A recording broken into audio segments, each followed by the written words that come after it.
Hello friends, good morning. Welcome back to my channel. আমি মানসী। তোমরা সবাই কেমন আছো? আমিও ভালো আছি। আর এই দেখো বন্ধুরা, আমি গিয়েছিলাম একটু ট্রি গার্ডেনে। দেখতেই পাচ্ছ, এটা ক্রিসমাসের দিন সকালবেলা। আর দেখো এত সুন্দর করে সাজানো ছিল, দেখতে আমার ভীষণ ভালো লাগছিল।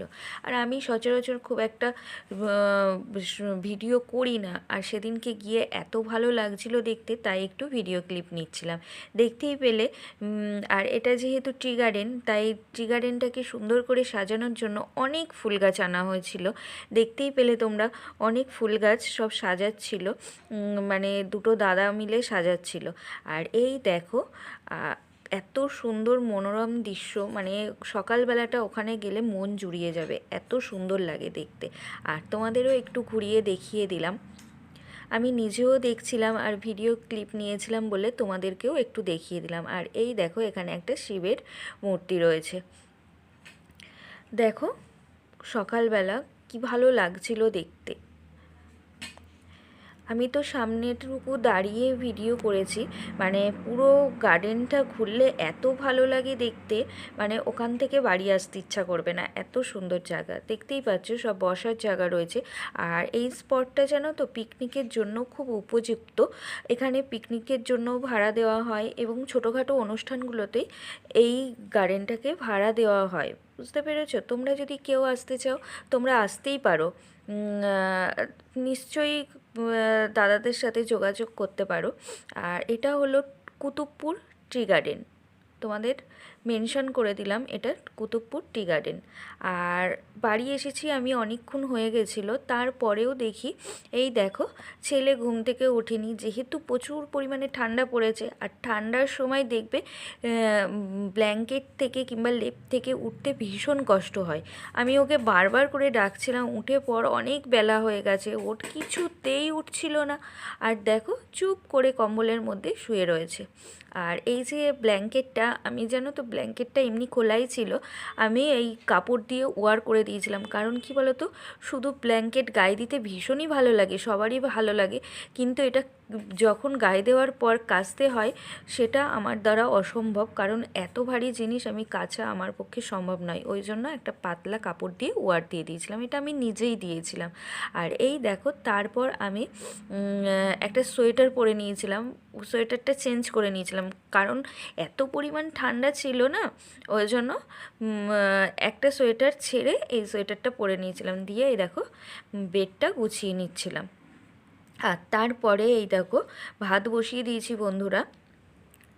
আর সেদিনকে যেন তো মেঘলা ছিল আকাশটা, তোমরা দেখলে বুঝতেই পারছো। দেখো কুয়াশা কুয়াশা ভাব, মানে আকাশটা যে খুব যে পরিষ্কার ছিল তা নয়। আর এই দেখো বন্ধুরা, এটা আমার সামনের দিকের বেলকনি। আর বেলকনিতে তোমাদের কিছু গাছ দেখালাম। দেখো এই দেখো, এগুলো আমার ছেলে বসিয়েছে, ওর ভীষণ শখ যেন তো গাছের।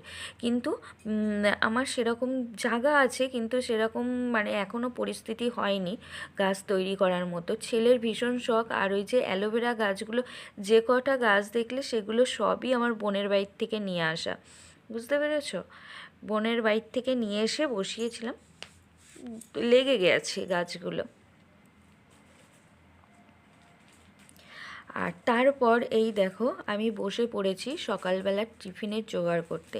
কারণ বোন এক প্যাকেট সাবু দিয়েছিল অনেক দিন আগে, বড় দানার, প্রায় 1.5-2 মাস আগে। সেইগুলো না মানে খাওয়া হয়নি। আর সাবু সচরাচর খাওয়া হয় না, মানে আনাও হয় না, খাওয়াও হয় না। ওটা কোনো কিছু একটা পারপাস ও দিয়েছিল, সেটা খাওয়া হয়নি বলে ছেলে আমাকে শুধুই বলে যে মা সাবু মাখা করবে, মা সাবু মাখা করবে, কারণ ওর বাবা খেতে ভীষণ ভালোবাসতো। আমি হয়তো কোনো দিন গল্প করেছি, সেই থেকে ওর একটা আগ্রহ যে সাবু মাখা কীরকম লাগে। আমি সবসময় বলতাম যে এই দিয়ে মাখতে হয়, কারণ এই সাবু মাখাটা না মানে নীলের সময়, মানে আমার হাজব্যান্ডের মা মানে আমার শাশুড়ি মা দেখতাম করতেন, সাবু মাখতেন আর সবাইকে বাটি বাটি করে দিতেন। খুব ভালোবাসত মানে আমার হাজব্যান্ড ওই সব কিছু গুছিয়ে কিনে এনে দিত, মা শুধু মেখে দিত। বুঝতে পেরেছো? আর এই দেখো সাবু মাখার জন্য সাবু ভিজিয়ে রেখেছিলাম, আর তারপর এতে দিয়ে দিচ্ছি কলা, কাঁঠালি কলা কিনে নিয়ে এসেছিলাম, আর কটা সন্দেশ নিয়ে এসেছিলাম, আর একটু দই নিয়ে এসেছিলাম, আর তাতে একটু সামান্য চিনি দেবো, দিয়ে একসাথে মাখবো। রোজই তো ভাত খাওয়া হয়, সেদিনকে একটু মনে হলো অন্যরকম টিফিন হলে ভালোই হয়। তাই আর ওরও যেহেতু অনেক দিন ধরেই আমাকে বলছিল মা সাবু মাখা করো, সাবু মাখা করো। দেখো তোমাদের দাদাভাই থাকলে সব জিনিস গুছিয়ে এনে দিত, তো করতে অসুবিধা হতো না, যে কোনো জিনিস রান্নাই বলো যে কোনো জিনিস। আর এখন যেহেতু আমি একা ছেলেকে নিয়ে থাকি আর সব কিছু নিজেকেই কিনে আনতে হয়, জোগাড় করে আনতে হয়, ওই জন্য একটু অসুবিধা হয় জানো তো। সব সময় তো আর সব জিনিস হয়ে ওঠে না, সব দিক সামলে আমাকে খরচা করতে হয়, বুঝে চলতে হয়। আর এখানে জানোই তো সব কিছুই কেনা, আমাদের যেমন গ্রামে বাপের বাড়ি সব কিছুই মানে পাওয়া যায়, আর এখানে তো সব কিছু বলতে সবটাই কেনা। ওই জন্য আমি না খুব বুঝে চলি, আমার না একদম ভালো লাগে না ধার দেনা করতে, কারণ হচ্ছে কোনো দিন অভ্যস্ত নই তো ওইসবে, ওই জন্য সবসময় মনে হয় যেমন আছে আমি তেমন চলবো।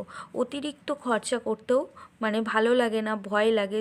যদি মানে আমি একা থাকতাম একরকম কথা, কারণ সঙ্গে ছেলে থাকে, ছেলের নানান রকম অসুবিধা থাকে, তারপর হচ্ছে ছেলের একটুতেই শরীর খারাপ হয়, তার জন্যও তো আমাকে সবসময় রেডি থাকতে হয়, না হলে তো মানে কি বলবো, এখন তো আর কে আছে আমার এখানে, কেউ তো নেই। আর বোন বোনাই আছে, দূরে আছে ওরা, ওই জন্য সবসময় বুঝে খরচা করি, বুঝে চলি। আর আমি যে সেরকম মানে কিছু করি তাও তো না। বুঝতে পেরেছো? আর এই দেখো বন্ধুরা, আমার সাবু মাখানো হয়ে গেছে। ছেলে আমাকে বলছিল মা একটু দাও দেখি, চেকে দেখি, তাই চেকে দেখেছি মিষ্টিটা একটু কম হয়েছিল, ওই জন্য দেখো একটু চিনি দিয়ে দিলাম। আর তোমরা দেখেছো সন্দেশ আমি দুটো তিনটে দিয়েছি না, পরে আরও সন্দেশ দিয়েছিলাম, সন্দেশ যদি না দেওয়া হয় ভালো লাগবে না খেতে। বুঝতে পেরেছো বন্ধুরা? আর এই দেখো তারপরে সকালের টিফিন সেরে নিয়েছিলাম দুজনে, আর তারপরে আমি রান্না বসিয়ে দিয়েছিলাম। এই দেখো কড়াইতে তেল দিয়ে দিয়েছি। আর একটা তোমাদের কথা বলি, কি বলো তো, আমি না মানে কি বলবো, সাদা তেলেই বেশি রান্না করি, আমি সর্ষের তেলটা ব্যবহার খুব কম করি। সর্ষের তেলটা কি বলো তো, সাধারণত ভাতে মাখার জন্য, মানে যে কোনো সেদ্ধ, আলু সেদ্ধ কিংবা যে কোনো সেদ্ধ জিনিস মাখার জন্য মানে সর্ষের তেলটা ব্যবহার করি। তোমাদের দাদাভাই যখন ছিলেন তখনও মানে ও সর্ষের তেলও আনতো, মানে সাদা তেলও নিয়ে আসতো, সাদা বলতে রিফাইন অয়েল, বুঝেছো? মানে আমি তখন দুটো তেলই মিশিয়ে রান্না করতাম। আর বেশি ও চলে যাওয়ার পর থেকে আমি সাদা তেলটাই বেশি ব্যবহার করি, কারণ কোনো কিছুর সমস্যা হলে মানে কে দৌড়াদৌড়ি ছোটোছুটি করবে, তেলটা খুব কম খাওয়ার চেষ্টা করি, আর ভাজাভুজিটাও একটু কম খাওয়ার চেষ্টা করি। আর এই দেখো আমি রান্না বসিয়ে দিয়েছি, কড়াইতে বসিয়ে দিয়েছি পেঁয়াজকলি ভাজা। আর দেখো আমি ভাতের হাঁড়ি উপর করে দিয়েছি, মানে ভাত হয়ে গেছে, পেঁয়াজকলি ভাজা হবে। আর দেখতে পেলে চুবড়িতে রয়েছে উচ্ছে, কোটা রয়েছে, উচ্ছেটা ঝাল করব। আর এই দেখো বন্ধুরা গরম গরম ভাত দেখিয়ে দিলাম হাঁড়িতে। আর এই দেখো আজকের লাঞ্চে ছিল কি বলতো, পেঁয়াজকলি ভাজা আর উচ্ছের ঝাল। উচ্ছের ঝাল জানো তো গরম ভাতে দারুণ লাগে খেতে, এটা তোমাদের দাদাভাইয়ের খুব প্রিয় জিনিস ছিল, খাবার ছিল। আর এই দেখো ডিমের ঝোল করেছিলাম। এই হলো আমাদের দুপুরবেলার লাঞ্চ। তারপরে এই দেখো সব রান্না বান্না সেরে নিয়ে সব কিছু গুছিয়ে গেছি, এই দেখো ঘরদোর পরিষ্কার করে নিয়েছি, ঝাটপাট দিয়ে এই দেখো ঘর মুছছিলাম। আর তোমরা দেখো বন্ধুরা আমার চেয়ারের ওপর কত জামা কাপড়, মানে একটা করে পরা হয়েছে, আর ওখানে রাখা রয়েছে কিছু জামা কাপড়, কাঁচা জামা কাপড়ও ওখানে রয়েছে। কারণ কি বলো তো, মানে একা তো সব দিক সামলে ভাঁজ করে ওঠা আর হয়নি, বুঝেছো? আর এই দেখো ঘরটা গুছিয়ে পরিষ্কার করে মুছে নিচ্ছিলাম। আর তার মধ্যে তোমরা বন্ধুরা খেয়াল করেছো, আমি চুড়িদারটা চেঞ্জ করে এই দেখো আমি নাইটি পরে নিয়েছি। আর নাইটির সাথে ব্লাউজ রয়েছে, কিছু মনে করো না, কারণ হচ্ছে আমি একটু বেরিয়েছিলাম, সেটা আর ছাড়া হয়নি, ওপরেই নাইটি পরে নিয়েছি।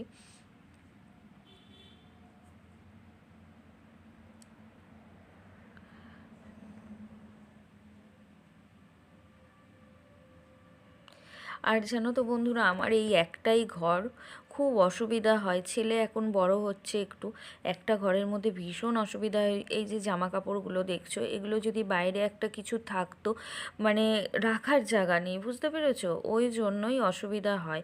একটা কোনো কিছু কিনলেই কেনা যায়, কিংবা কি আমার মা কিনে দিলেও দিতে পারে, কিন্তু রাখার জায়গা নেই বলেই দিতে পারে না। আর এই দেখো বন্ধুরা, তারপর আর ভিডিও তেমন কিছু করা হয়নি, খাওয়া দাওয়া করে স্নান করে শুয়েছিলাম।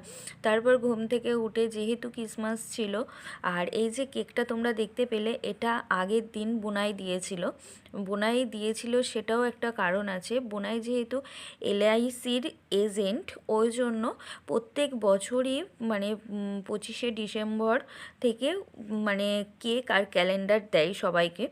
আর যেহেতু পলিসি হোল্ডারদের দেয়, সেহেতু আমি এখানে কাছাকাছি আছি বলেই বোনাই দিয়ে যায়, আমাকেও দেয়, মাকেও দেয়, ওই জন্য দিয়েছিল। আর এই দেখো সন্ধেবেলা চা করে নিয়েছিলাম, আর চায়ের সাথে এই দেখো কেক নিয়ে বসেছিলাম।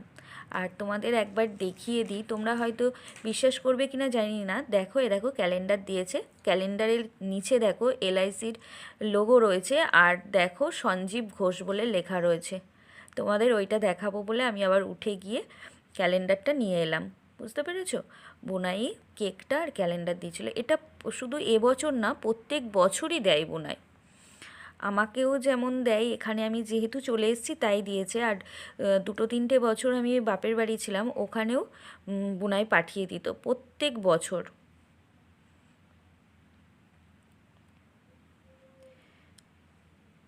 তারপরে এই দেখো বন্ধুরা, চা খেয়ে নিচ্ছিলাম। তারপর আর ভিডিও কিছু করা হয়নি, খানিকক্ষণ বসে ছেলের সাথে গল্প করে এই দেখো তারপর রুটি করতে এসেছি। আর সব কাজ তো আমাকে একা হাতেই করতে হয়, আমার তো আর কেউ করে দেওয়ার নেই, বুঝতে পেরেছো। তোমাদের দাদাভাই যখন থাকতো তাও কিছুটা হলেও হেল্প করতো, আর এখন তো ছেলে ছোট, কী করবে বলো, সব কাজ আমাকেই করতে হয়। আর তাই ধীরে সুস্থে যেরকম পারি সেরকম করি। আর এই দেখো আমি রুটি করে নিচ্ছিলাম।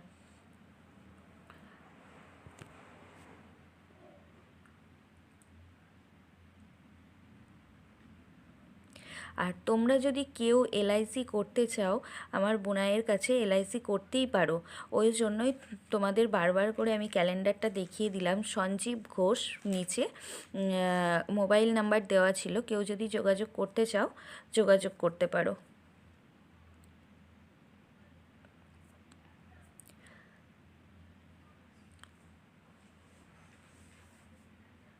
আর একটা কথা বন্ধুরা, আমি না রুটি করতে আগে পারতাম না, এগুলো সবই এখান থেকে মানে আমার শ্বশুরবাড়িতে এসে শেখা, কোনো কাজই সেভাবে শিখে আসিনি। শিখে বলতে পড়াশোনা করতাম, তারপরে বিয়ে থাওয়া হয়ে গেছিলো, কোনো কিছুই জানতাম না, তারপর আস্তে আস্তে সবই শেখা।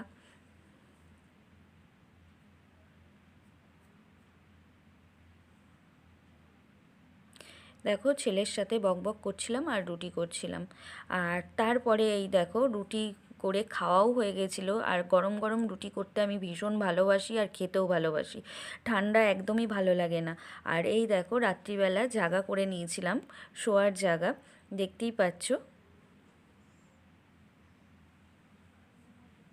আর তোমাদের একটা সিক্রেট দেখিয়ে দিলাম, বালিশের তলায় দেখতে পেলে তো, বালিশ উল্টে দেখিয়ে দিলাম লোহা দেওয়া থাকে, যেটা ওর বাবা সবসময় ওর মাথার তলায় কিংবা আমার মাথার তলায় দিয়ে রাখতো। তারপর রাত্রিবেলা শোয়ার আগে একটু নিজের স্কিন কেয়ার তো করতেই হবে, তাই না বলো, ওই জন্যই একটুখানি ক্রিম মেখে নিচ্ছিলাম। এটা বরাবরের অভ্যেস আমার, বুঝেছো, তোমাদের মানে বিয়ের পর থেকেই একটা অভ্যেস। এটা বাপের বাড়িতেও ছিল, এখানেও। যদি ভিডিও ভালো লাগে লাইক কমেন্ট শেয়ার অবশ্যই করো, আর চ্যানেলটি সাবস্ক্রাইব করে আমার চ্যানেলের পাশে থেকো তোমরা। Good night.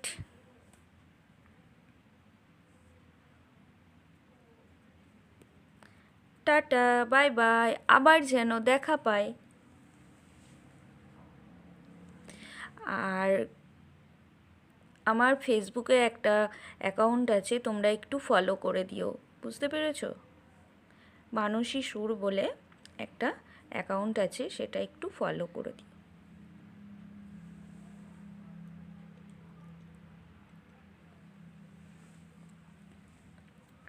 ওখানেও কিছু কিছু ভিডিও তোমরা দেখতে পাবে, বুঝতে পেরেছো?